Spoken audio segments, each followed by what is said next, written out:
Pessoal, esse aqui é o computador PDP-7, é um antigo computador PDP-7. Aí depois teve o PDP-11. Vou falar nessa aula aqui, pessoal, sobre a história da linguagem C, tá? É uma história interessante. Vou mostrar aqui para vocês da onde que nós vamos tirar a fonte. Tá aqui, pessoal, a história da linguagem C. Eu vou ler aqui para vocês, tá? É muito grande, mas é bem interessante o nascimento da linguagem. E vou mostrar para vocês o fundador e o cofundador da linguagem, a imagem, né? Vou ler aqui, pessoal, o título, né? A história da linguagem C. O C foi desenvolvido a partir de duas linguagens anteriores, o BCPL e o B. O BCPL foi desenvolvido em 1967 por Martin Richards como uma linguagem para escrever softwares de sistemas operacionais e compiladores.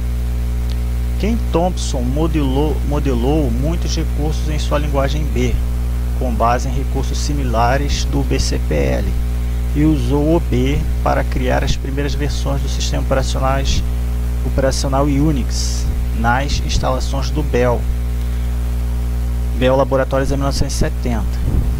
Em um computador DEC PDP-7, esse aqui, pessoal, o PDP-7 que eu mostrei aqui no início, tá vendo? Esse aqui é o PDP-7. Era assim que eram os computadores na época, né? A gente podia nem carregar ele de tão grande que era, tá? É um computador PDP-7. Tanto o BCPL como o B eram linguagens sem tipos, typeless, né? É a linguagem que os programadores utilizam.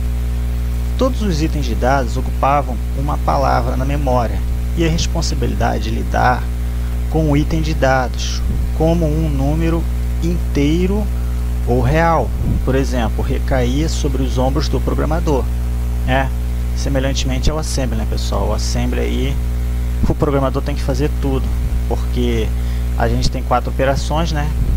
Você tem as 4 operações e você tem que se virar com essas 4 operações no loop.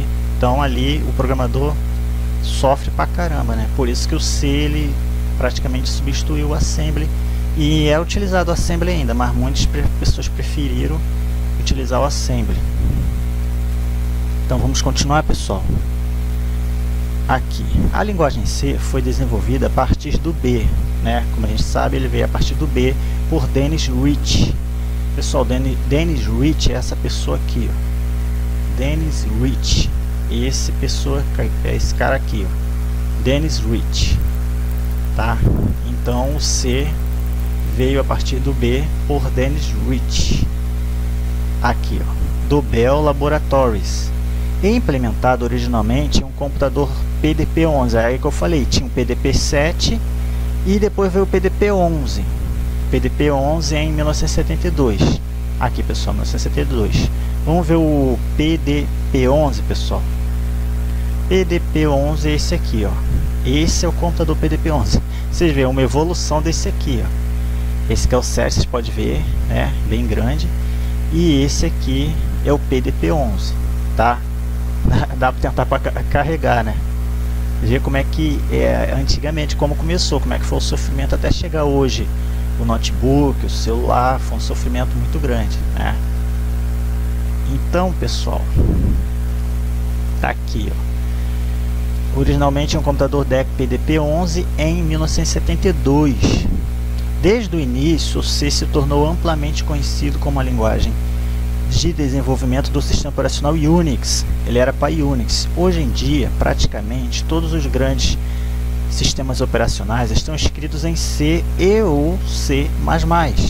Ao longo das 2 últimas décadas, o C ficou disponível para a maioria dos computadores.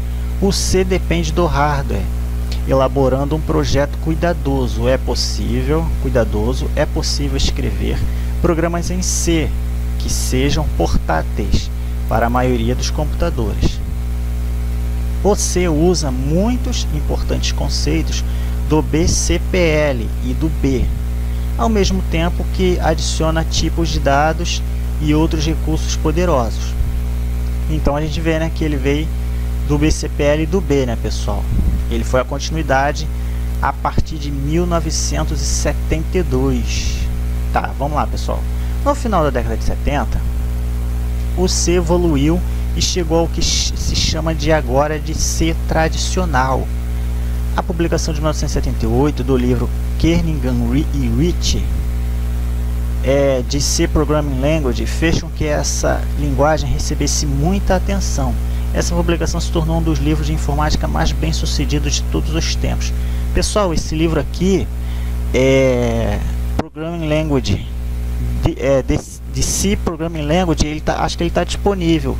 Só que é um livro pesado, né? Eu não, acho que eu não tenho ele para mostrar, mas acho que a gente acha ele disponível. É muito grande. Eu acho que se eu não estiver errado, porque a gente pode errar, né? Eu acho que ele tem ele é bem grande, acho que tem umas 2.000 páginas, é muito grande mesmo. Ele documentou tudo, né?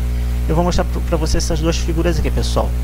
O Brian Kernighan e o Dennis Rich. O Dennis Rich acho que eu mostrei já para vocês, né? Tá aqui o Dennis Rich e esse aqui é o Brian Kernighan. Aqui, pessoal. Brian Kernighan speaks at attribute to Dennis Rich at Bell Labs, né? Na Bell Laboratories. Ele fala sobre o tributo, né, de Dennis Rich. Então, pessoal, esse aqui é o Brian Kernighan e esse é o Dennis Rich. E a gente viu aqui o PD7 e a evolução dele é o PD11, esse aqui. Hoje a gente tem uns computadores mais avançados. Tá aí, pessoal. Você tem um computador bem mais aqui, tá vendo? 4 GB. Antigamente o computador aquele ali era um processamento bem menor. Um tão grande como aquele de lá era a mesma quantidade que um computador. Esse aqui, às vezes até menor, 2 GB, entendeu? Esse aqui, ó, é 500 GB. Esse aqui ainda é pequeno. A gente tem 1 tera, né? Tá aqui, esse aqui é 1 tera.